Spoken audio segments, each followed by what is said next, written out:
Aujourd'hui, mon entreprise fonctionne bien. J'y prends plaisir à travailler. Mais j'ai vraiment parfois l'impression de bosser énormément pour pas grand-chose.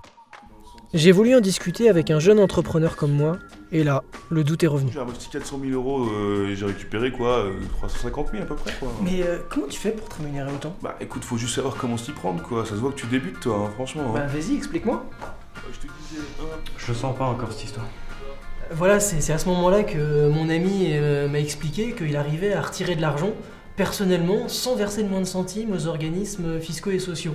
Alors je sais qu'entre nous c'est pas quelqu'un de très fiable, mais on peut faire ça légalement? Alors c'est vrai que c'est alléchant hein, sur le papier, mais non, en France, il n'existe pas de rémunération gratuite. Si vous faites ça, vous vous exposez à des contrôles fiscaux, des contrôles sociaux, tant sur votre situation personnelle que celle de votre activité, d'autant plus que ça peut aller jusqu'à des condamnations pénales. Donc mieux vaut être vigilant là-dessus, faire très attention. D'accord. Mais du coup, si je veux me rémunérer, je fais comment?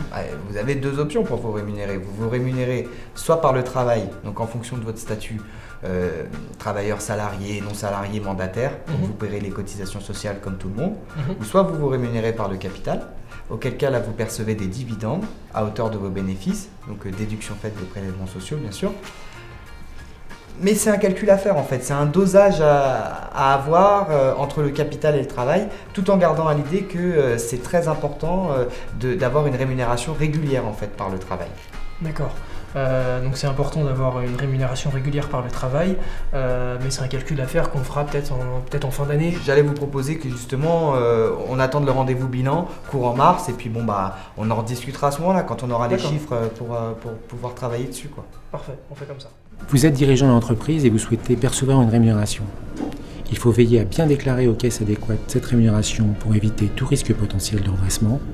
En fonction de votre statut, trouvez la juste répartition entre salaire et dividende. La rémunération du dirigeant de société est un élément essentiel de la vie du dirigeant. Il n'y a pas vraiment de modèle général, cet élément doit être traité au cas par cas. Si vous avez un doute, n'hésitez pas à nous contacter.